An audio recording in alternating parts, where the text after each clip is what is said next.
Hello, everybody, and welcome to our seminar today on the subject of beer for drinkers of Ireland by myself.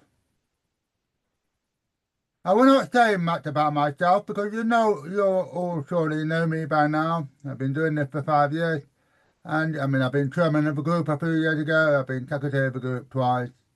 I'm not going to go into that, but it is a historic moment today because not only is this the last talk I'm going to be giving for the foreseeable future of I may give a talk in the future at some point, but it is the last talk I'll be hosting.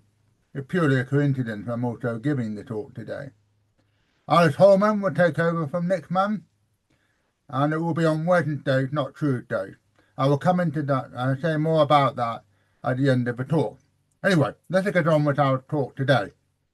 The If You Drink It About Them.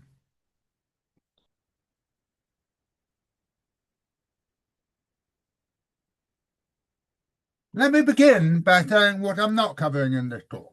I'm not going to cover the origins of dye for ether, hereafter called ether, which is much debated and appears, to be honest, often wrong.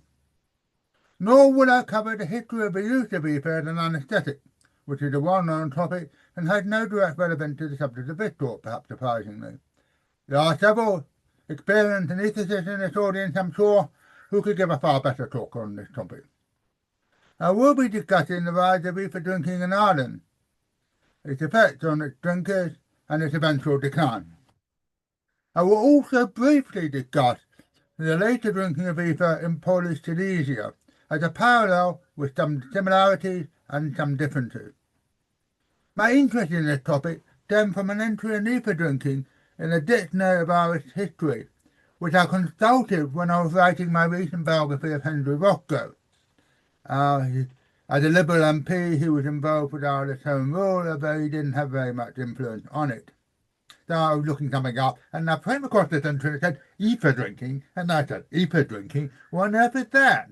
And I suddenly realised that it was both an interesting topic and one particularly connected with Ireland for some reason. Now, let us begin with this, the origins of our ether drinking. Pure ether was used as a medicine largely as a result of the efforts of Richard Pearson of Birmingham. In the 1790s, he was connected to Thomas Beddoes, and it became a standard treatment for asthma for many years. Ether frolics became popular in the 1830s as a replacement for the earlier laughing gas parties, first introduced by Humphrey Davy in 1799 and still illegally going on. These parties, however, were largely attended by medical men and the upper-class friends, and usually involved the inhalation of ether rather than drinking it.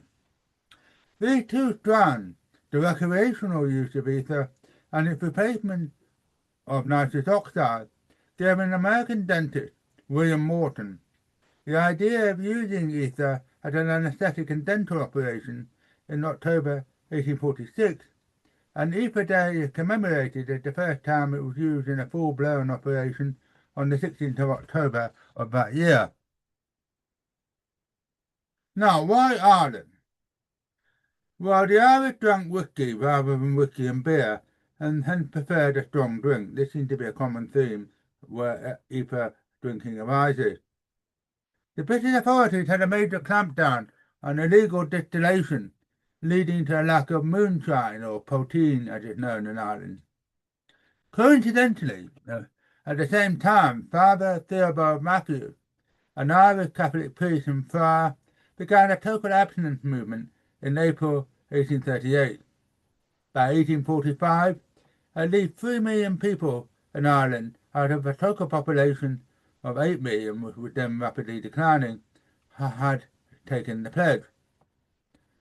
Most of the Irish were poor, particularly during the famine, and ether was cheap. Everyone agrees it started at Draperstown in County Derry. Draperstown had been founded by the Draper Company on the basis of an existing village in 1812. Now, you might wonder why the Draper Company of London was involved with it. Well, all the London guilds were involved with the area. The famous Apprentice Boy March in Londonderry, which is connected to that. And so in this particular case, the Draper Company decided to set up the fifth model village, if it were. It's in the Farron Mountain. It had a population of 2,634 in 1841, and it was mostly Roman Catholic. There are two versions of how it started, what we might call an early one and a late one. The early version states it started in 1842 when an unqualified medical man called Kelly, who could not drink whiskey, whether because he had taken the pledge or for medical reasons, used ether in his dispensary as a replacement. Finding it to his liking, he then perhaps foolishly encouraged others to drink it. Now, in the late version of the story, there was a cholera outbreak in Ireland and also in Britain in 1848-49, and when some local people came back from Glasgow, possibly in an attempt to try and escape this cholera, with an ether-based medication called a specific for cholera, which they become fond of. Either way, the liking for ether began in Draperstown and spread through southern County Derry and County Tyrone, and to a lesser extent Armagh and Antrim. I'll show you a map in a moment. It was not widespread in the rest of Ireland, so it's not strictly fair to talk about the ether drinking of Ireland. Both women and men drank ether, and even children, and all social classes, but they were nearly all Roman Catholic. Although this is debated, it appears that relatively few Protestants drank ether. Why Draperstown? Why mid-Ulster? There does not seem to be any particular reason why ether drinking started in Draperstown or why it remained the epicenter of ether drinking. It has been argued that it was a result of the district being poor and depressing looking, despite what is being and what is now an area of outstanding natural beauty, but this seems an unlikely explanation. It has also been suggested that poteen remained more popular in other parts of Ireland, but this is surely just putting the question the other way round. If you're drinking poteen, you're not drinking ether, and if you're drinking ether, you're not drinking poteen. It doesn't sound like an explanation to me. Nor is it clear why it remains restricted to mid-Ulster, except possibly the closeness of Belfast as a gateway for ether made in England. Now here's a map of current-day Northern Ireland. Of course, Northern Ireland didn't exist in the 1840s, or indeed throughout the period of ether drinking, but it was convenient to use this map. The red blob in the middle is the location of Draperstown, just north of McGarvefelt and Cookstown, within the Farron area of outstanding natural beauty. And the total area of ether drinking was basically southern County Derry, a bit of County Antrim, a bit of County Armagh, quite a lot of County Tyrone, but not really Fermanagh. So it's essentially what you might call mid-Ulster. And here's a county map showing the location of Draperstown, as I say, southern Derry, a little bit of Antrim, bit of Armagh, quite a lot of Tyrone, and not very much of Fermanagh. It's the area where it is drunk. And here's a picture of Draperstown in the 1840s, I think. Now, you might say, surely there must have been more buildings than this. But actually, I've seen a map of the period, and there were literally about 5 or 6 buildings. Unfortunately, the map, because it was on the very corner of the map, didn't reproduce very well, so I haven't shown it here. But the picture does seem to be pretty accurate. And here's another picture showing the church and the village green, if we can call it that. You can see that it's not a big place nor a particularly prosperous place. But the town did change during the period of ether drinking. I'm not drawing a connection between the two. And it certainly grew much bigger. And this is a picture of Draperstown for Fur Day, but of course in those days involved the selling of animals, which you can see on the right. I'm not sure of the date of this. It's probably in the early days of Northern Ireland, because you can see some rather old-fashioned motor cars in the background. So possibly, certainly 1910, possibly the 1920s, maybe even the 1930s, perhaps not that late. But it's about the end of the period of ether drinking. Now, how did they drink ether? Now, one problem with ether is that it boils at body temperature. So clearly that causes a problem, as we will see. So it was therefore usual, if not a habituated drinker, to drink ether alongside water, but not mixed with water, because it's largely mixable with water. There was a well-known routine known as the ether play.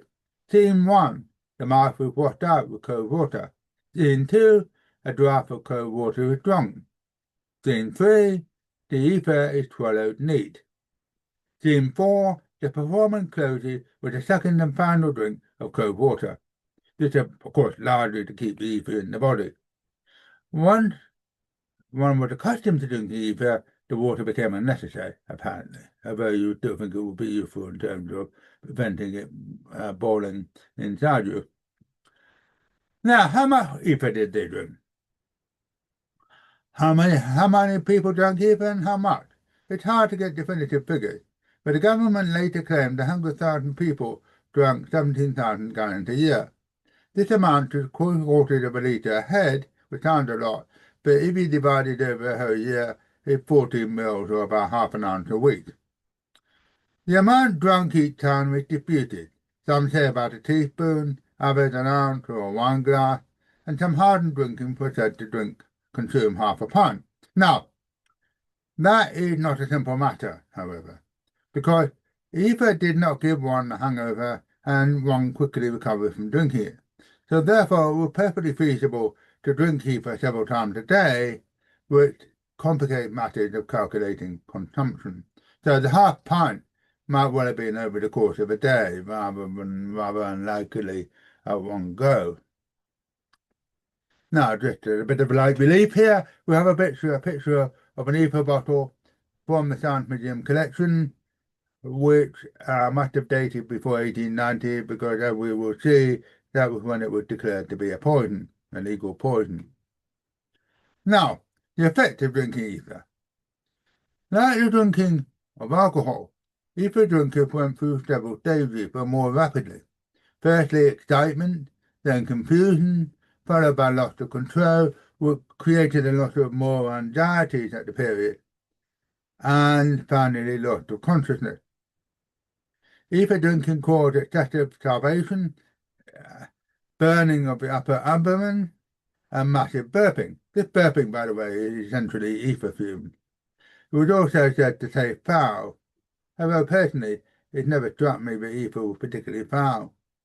However, by smell, certainly I haven't drunk it as such, as we'll see later, but anyway. However, it did not cause nausea, headache, or hangover. Death through overdoses appears to have been rare, perhaps surprisingly. The major risk was death by burning because of the fumes and the burp, which were ether-laden, of course. For example, by lighting a pipe, or by standing too close to the fire and giving off ether fumes. Is ether drinking addictive? Now, this is a very interesting question. Alcohol is well known to be addictive. It is less certain that ether is addictive. There were contemporary references to people being addicted to ether in the 19th century, but the observers may have assumed that ether was addictive because alcohol was. The key modern paper on this subject is based on the study of one person who was already addicted to both alcohol and drugs. It concluded that ether was addictive according to the DSM-4 criteria. But as ether does not cause withdrawal symptoms, it's perhaps more accurate to say it's habit forming as a result of its cheapness and bad after effects. Methylated ether. Ironically, the drinking of ether was promoted by the introduction of methylated spirits in 1855-56. It was easy to use methylated spirits to make ether and also chloroform. This was called methylated ether, but it was not adulterated like methylated spirits. It was just essentially pure ether. However, most of the ether came from manufacturers in England through the port of Belfast rather than being made locally. There were no local ether distillers like there were local protein distillers. One wondered why. Maybe it was just so readily available. The drinking of ether was still going strong in the late 1880s. How did it end? Well, the editor of the British Medical Journal, Ernest Hart, gave a talk to the newly formed and splendidly named Society for the Study and Cure of Inebriety in October 1890 on ether drinking, which had never been hitherto ignored. There had been a physician called Ward who had looked into it in the 1870s, but his work had been essentially overlooked. Now, Hart was also chairman of the BMA Parliamentary Bill Committee, which gave him a certain influence. It seems that this talk received international attention.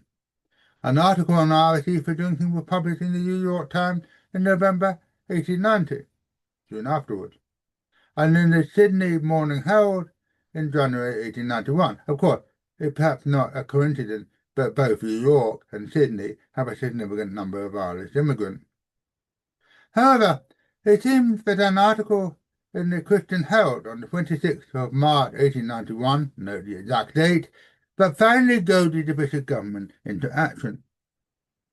Now, there was a period when dissenting MPs, that's to say, MPs who were members of a dissenting church, were seeking to introduce temperance in England, and there was also a drive to restrict the dispensing of poison by unqualified persons through a series of pharmacy bills. Oddly enough, the Irish pharmacy bill did become an act, while the British pharmacy, or the English pharmacy act, I'm not quite sure, maybe the English pharmacy act, took much longer to come into force.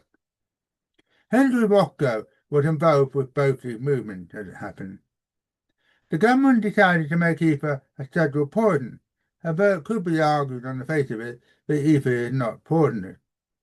This is a question in itself, by the way. I'm not entirely sure about this, but you obviously don't die from drinking ether, so one can hardly call it toxic, surely. And it was certainly less so than alcohol. Ether drinking in Ireland from Hansard. House of Commons Debate, 20th of April, 1891. Mr. S. Smith, Flintshire.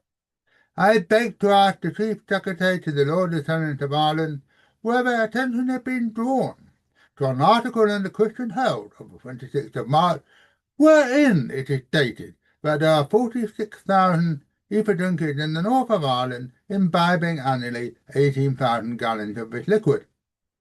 Whether he is aware that ether is sold by chemists, publicans, grocers, and hawkers or ragmen who go through the country district, and whether the government can see their way to put down the sale of this drug, note the use of the word drug here, by reimposing the tax on it or otherwise.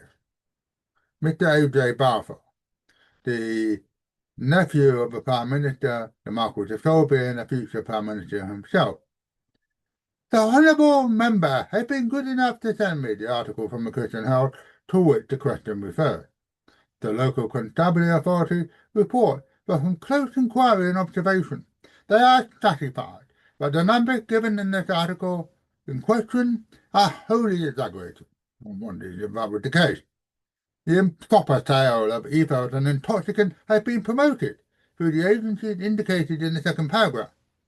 But the matter come under the notice of the government, they took prompt steps in November last to suppress it.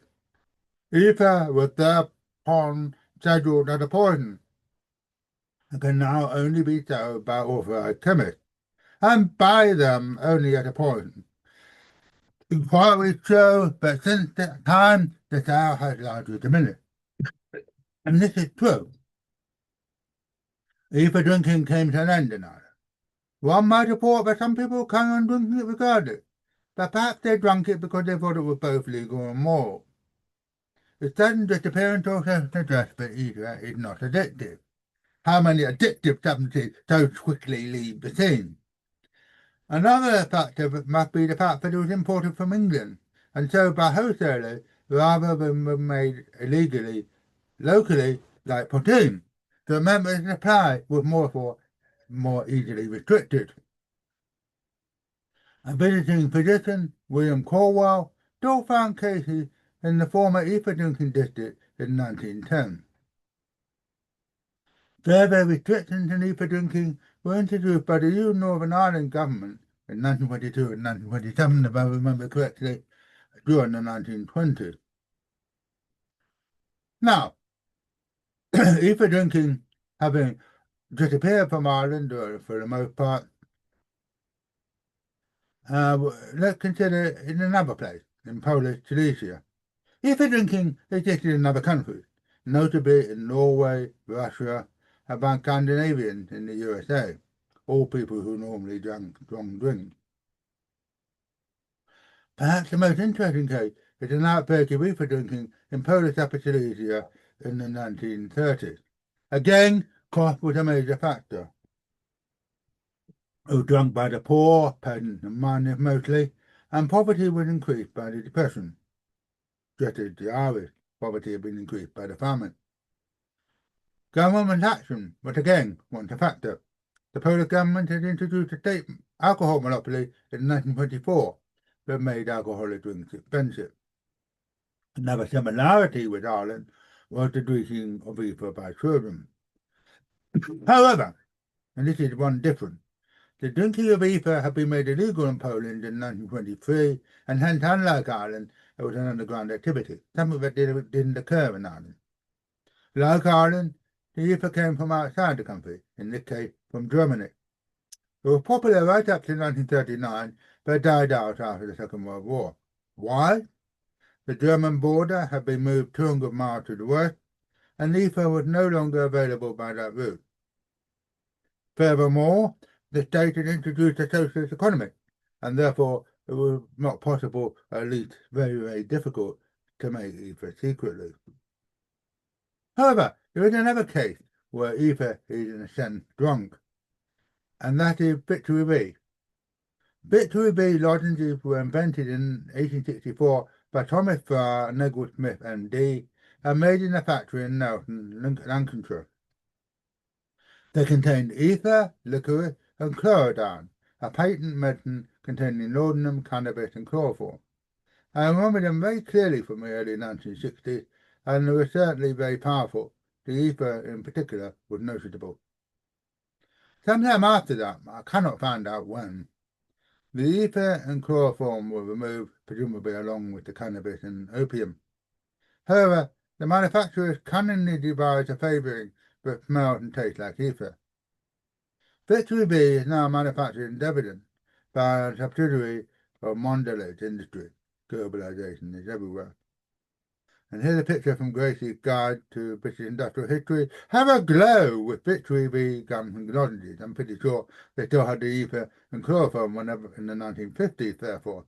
And here is a picture of the lozenge here, just in case you need a reminder of it. Rather hard thing, I might add. And so we now come to the key point. The ether story is at least one of unintended consequences on the part of the state. By clamping down on illegal distilling and introducing methylated spirits, the government quite unwittingly promoted ether drinking. Father Matthew also had no idea he would be encouraging ether drinking by discouraging the imbibing of alcoholic beverages. This is the point made by Richard Davenport Hine in his 2001 book, The Pursuit of Oblivion, both in the case of ether drinking in particular and drugs generally. Read the cover of his book. It is also striking that ether drinking in Ireland was not restricted to a niche group such as teenagers or a particularly deprived or perhaps depraved section of the community. However, it was limited to a very specific area, even within Ulster, and it will be interesting to know why this is the case. Nobody seems to have come up with an explanation. It is also remarkable that the ether drinkers did not attempt to defy the authorities, despite Ireland having a culture of illegal distillation, and the Roman Catholics, who were the main drinkers of it, having little love for Dublin Castle or from 1922 onwards Stormont. And this also raises the interesting point of ether versus alcohol. Famously, Professor David Nutt, the former chairman of the Advisory Council on the Misuse of Drugs, has long argued that alcohol is by far the most dangerous intoxicant in society, and that it makes little sense to clamp down on other drugs while doing relatively little about alcohol. This is despite the fact that he is in fact apparently the co-owner of a bar in London. Ether drinking would also appear to support his case. It does not have after effects, and while it may encourage antisocial behaviour as much as alcohol because of a loss of inhibition, I have not come across any suggestion that it makes people violent. In fact, in the Victorian period, the concern was sexual depravity rather than violence in terms of ether drinking. Nor, remarkably, did it seem to cause early death, as long as the drinker did not approach naked flame. David Jook seemed to have reached a rather similar conclusion in another quite different talk on the same thing. He was talking more about the experts who were talking about ether drinking rather than the ether drinking itself, so to speak. To the Society, to the History and Ether Society, we have several members present here today, I believe, in October 2008, with his usual dry wit, and I quote, "In conclusion, in view of the current popularity of binge drinking, where the object is to get drunk as quickly as possible, and of the rapid effect of ether taken by mouth, one wonders whether the introduction of ether saloons and bars may not serve a valuable social purpose, both by getting lager louts off the street and by providing employment for retired anaesthetists like himself." And here we have a picture of David Nutt, who argues against alcohol, and David Duck, dear old David Duck, who many of us knew. And that's the end of my talk. But I have one final thing to say before I conclude. The next RSC Historical Group online webinar will be on Wednesday the 18th of March, not Tuesday the 17th. And it will be on Wednesday thereafter because Alex can't make Tuesday, and every month into the end of this year at least, when it will be reassessed whether we're going to carry on monthly or not. It will be hosted by Alice Holman, the Historical Group Membership Secretary, and the speaker will be one of our regular speakers and former chair, Alan Dronfield. His topic will be Mercury, Arsenic, and Curing the Great Pox, Chemistry's Contribution to the Fight Against Syphilis. Thank you for attending the seminar today, and I hope you will continue to do so whenever you can. So thank you once again for coming today, and I hope you all have a good afternoon, and we look forward to seeing you on Wednesday, 18th of March, for the next seminar in this series, which will continue. Thank you very much for attending, and please continue to do so. Now, Alan Cook, who is a frequent contributor to the question, says, "I wonder if it can be the cause of spontaneous human combustion in Bleak House. That's an interesting point. Ether drinking did exist in other countries. A French writer wrote a book called The Nightmares of Ether Drinking, so it did exist in other places. I think my general feeling is it got to do with the fact that human fat is also very combustible, but it's a very interesting point. I've never heard that said before. Should we encourage ether drinking in pubs? Well, of course, this is exactly what David Jook was suggesting. And this is exactly. Well, yes, it would also be interesting in connection with driving, that if you drank ether, you could just sort of sit quietly for half an hour or so and then be able to drive away quite safely. Who knows? It won't happen, of course. Christian didn't become wildly popular. In the 1960s, they used a great deal of ether in less than properly ventilated areas. I can assure you that the vapour was disliked by most, and interestingly, suppressed appetite due to suicidal nausea. So, perhaps ether should even be an alternative to Wegovy and another weight-losing drug. Makes you feel. I don't remember, from what little I've come across it from using it in chemical laboratory, I don't really remember it being for myself. That's just me. I prefer chloroform, I have to say. Duncan says, used to enjoy the smell fueling my model plane in the 1970s. That, I think, is acetone, isn't it? Rather than ether or chloroform. Glue-sniffing. Well, glue-sniffing, I believe, is mostly paraffin, low boiling paraffin. So, yeah, glue-sniffing was very much on my mind when I was giving the talk. Yeah, making hunger more bearable would suppress appetite. That is an interesting point in the context of the Irish famine in particular. Yeah, that's an interesting point. Never known anybody to make that point. I suspect the people writing about ether drinking don't frankly know a great deal about ether. So that's a very interesting point, worth considering if anybody were to write. I'm going to make this into a talk, an article for the historical group newsletter if it does indeed continue. Um, and I might make that point. So thank you, Christine, for that. Vincent Daniel, I remember fisherman friends on to contain chloroform, but why didn't it evaporate? I'm not sure. Did vitamin friend contain chloroform? I thought it was only Victory V that contained these things. Um, well, why didn't, well, okay, so that's a slightly different question. Why didn't it evaporate in Victory V? Well, I've wondered about that myself, actually, even when I was tucking them in the 1960s. Well, I guess the sugar, they must be bound into the sugar and so forth. I mean, it's an interesting point. Well, it's not coming to Mary Virginia, it's not coming to an end. I've made that clear, so you have to just hang on and view the U one. Jeff Seaman, who of course is an organic chemist, and regarding the odour of diethyl component of its flavour, at low concentration it can be perceived as sweet or even pleasant by some, offensive by others. When you talk about toxicity, yeah, toxicity is very different from being burnt alive. Jeff, if you can get back to me on that one, is ether actually toxic? That's a big question. Oh, then again, glue sniffing, and that's because of toluene. Okay, I thought it was low boiling paraffin, but it could be. Now, Alan Crooks is back.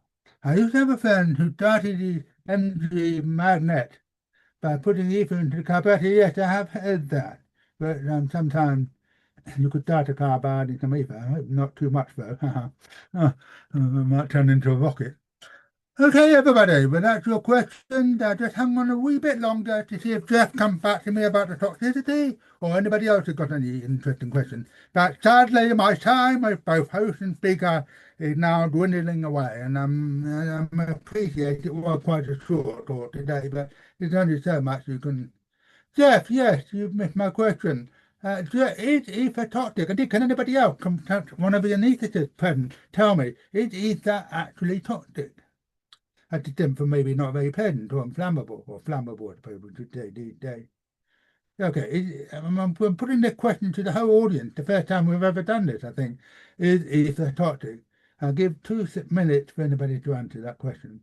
And in the meantime, thank you once again for attending today and for attending all the seminars. And please, please, please, do continue to attend these seminars.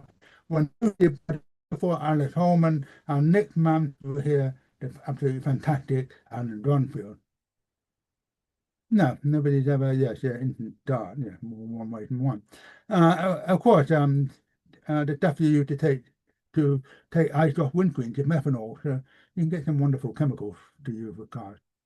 Well, okay, so I think we'll just leave it there then. If anybody wants to email me on the point of the toxicity of beef, I'd be interested to hear from them because I do intend to write this up. So once again, thank you very much, and I hope you all have a good afternoon and take care. Bye for now, and goodbye.